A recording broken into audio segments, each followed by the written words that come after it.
காலநிலை மாற்றம் ஏழைகளை வந்து பாதிக்கிறத வந்து நம்ம தொடர்ந்து பார்த்துக்கிட்டே இருக்கோம். இப்ப நம்ம கூட இருக்க இந்த மக்கள் வேளச்சேரியில இருந்து ஆலந்தூர் போற ஒரு சாலையில எம்ஆர்டிஎஸ் ரயில்வே பாலத்துக்கு கீழே வந்து தங்கிட்டு இருக்காங்க. இவங்க நாக்பூர்ல இருந்து இங்க வந்திருக்கிறதா வந்து சொல்றாங்க. நாக்பூர்ல வறட்சி, அங்க தண்ணி இல்ல, எங்களால வந்து பிழைப்பு நடத்த முடியலன்னு சொல்லி இங்க வந்திருக்காங்க. அங்க இருந்து இங்க வந்தா நாக்பூர்ல வறட்சி, அங்க இருந்து இங்க வந்தாங்கன்னா இங்க வந்து மழையில வந்து இவங்க பாதிக்கப்பட்டுக்கிட்டு இருக்காங்க.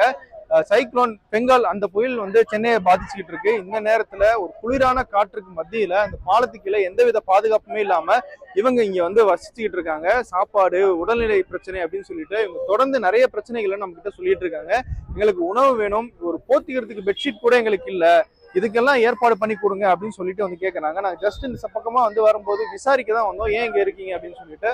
அப்போதான் இவங்களை பத்தின முழு விவரம் தெரிஞ்சது. இவங்களுக்கு உடனடியா ஒரு பாதுகாப்பான இடமும் மருத்துவ சிகிச்சையும் உணவும் ரொம்ப தேவைப்படுது. கை குழந்தையெல்லாம் அவங்க வச்சிருக்காங்க. இந்த குளிர்ல சாதாரணமா யாராலுமே பெரியவங்களாலேயே இருக்க முடியல.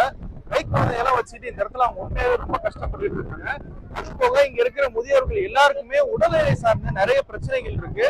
அது ரிலேட்டடான ஆதாரங்கள்லாம் காட்டுறாங்க, மருத்துவ சீட்டுகளை எல்லாம் காட்டுறாங்க.